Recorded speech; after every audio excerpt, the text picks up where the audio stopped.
Energy can mean many things. We might think of it as the fuel that keeps us going throughout the day, or as something more subtle, as in the emotional and mental vibe we pick up from people or places. In this episode, I want to bridge both perspectives. What science tells us about the brain's energy and what ancient wisdom traditions have long known about the flow of life energy within and around us. So in today's episode of Exploring Brain and Mind, we have a look at the connection between energy, the brain, and the mind. Let's start with the scientific foundation. The energy in the brain. Our brain is an incredibly energy-hungry organ. Although it weighs about 2% of the body mass, it consumes around 20 pounds of our total energy, and that even when we're at rest. Every thought, every emotion, every movement relies on a steady supply of glucose and oxygen. Inside our brain cells, thousands of mitochondria work tirelessly to produce ATP, which is the molecule that powers electrical impulses traveling across billions of neurons. This is the brain's version of electricity. It's what allows us to think, feel, remember, and create.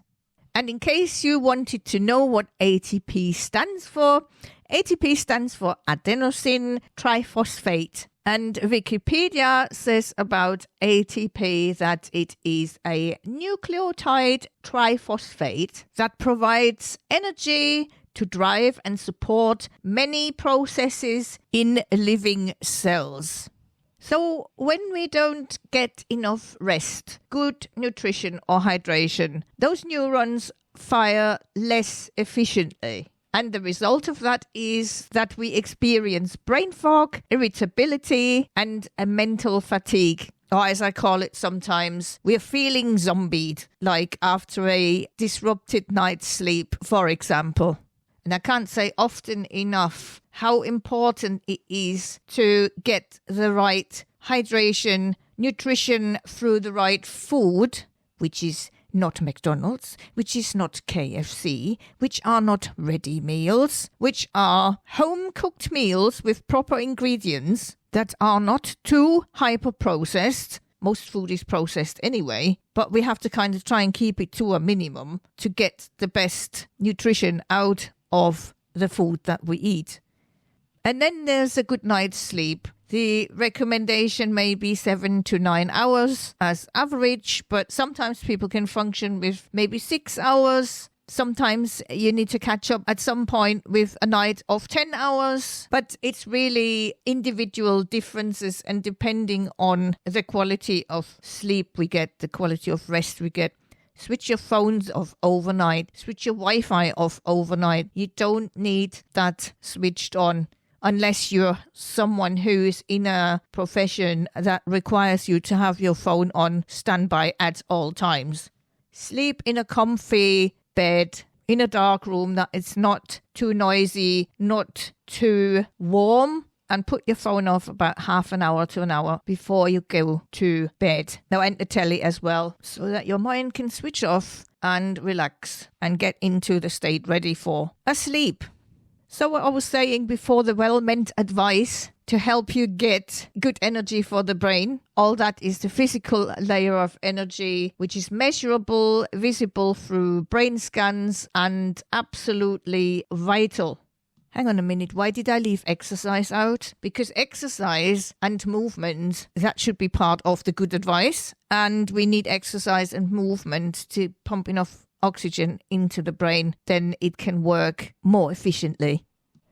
But human energy does not end there. Beyond the physical, we will move into emotional and mental dimensions that science is just beginning to understand. So let's look at the emotional energy, the energy in motion.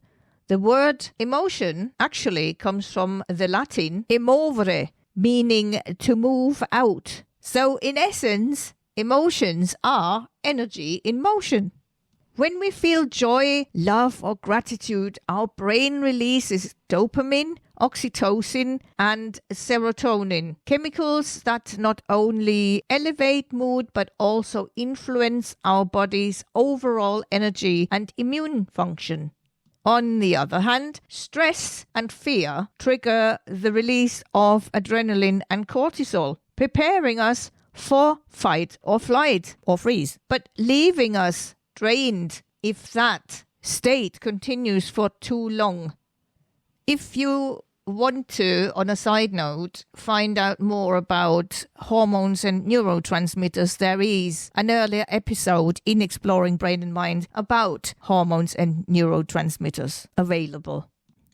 These shifts in emotional energy and imaginary, they're detectable in our heart rate, our breathing patterns, even in our electromagnetic field. And I've got a story for that one. I was once guest in a NLP session in Birmingham. The trainers there were the same people I trained with in 2018. And they had a monitoring device there that could monitor the heart rate of even imagined emotion. So the participant I sat with was asked to get herself into imagining a situation where she got really, really angry and she had the monitor on. And you should have seen how this device wildly showed how the heart rate got totally crazy. It was such an eye-opener that showed how very strong emotions can influence our physicality, our heart rate, our whole bodily functions. It reminds me a bit as well of when people sometimes they lose the plot when they get really aggressive or really, really sad, really upset. With sadness, the mind probably won't work properly either because the emotions can be extremely strong. So looking at how strongly emotions can influence our whole physicality, it shows why we can also often sense other people's emotional energy before they speak. You've probably experienced walking into a room and immediately knowing whether it feels calm or tense. That's emotional energy at play. So emotions don't just color our day, so to speak. They literally change our brain chemistry and the energy patterns within us that we might then reflect to people around us or reflect onto people around us. Let's now move from emotional energy to mental energy. Every time we focus our attention, we direct mental energy. It's like shining a spotlight onto a particular thought or task.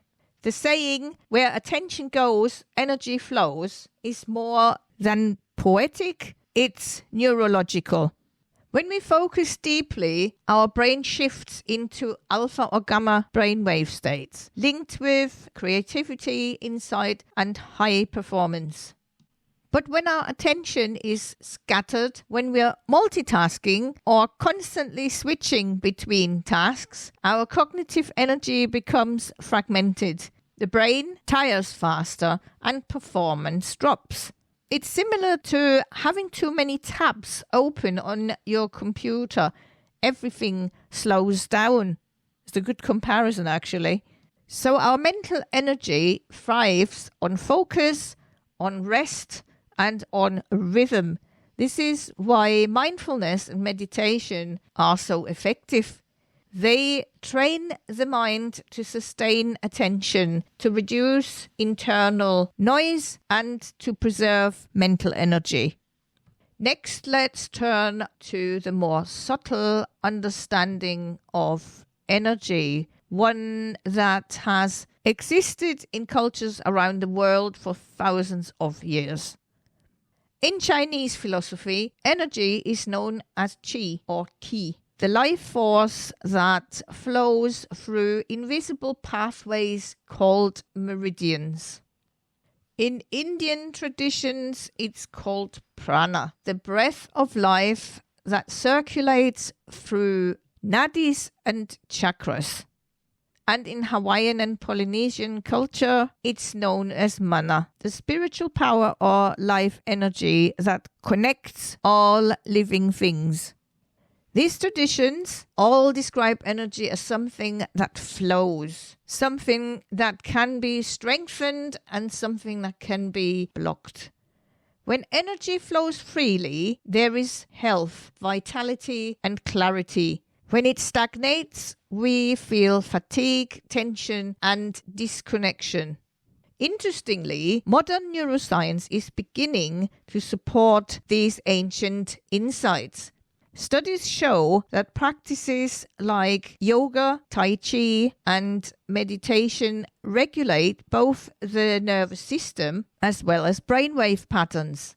They help create coherence, a harmonious flow of energy between body, brain, and mind.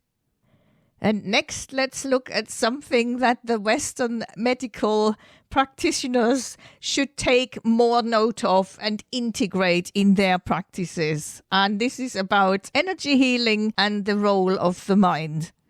Many people experience forms of energy healing, such as Reiki, acupuncture, sound therapy, or therapeutic touch.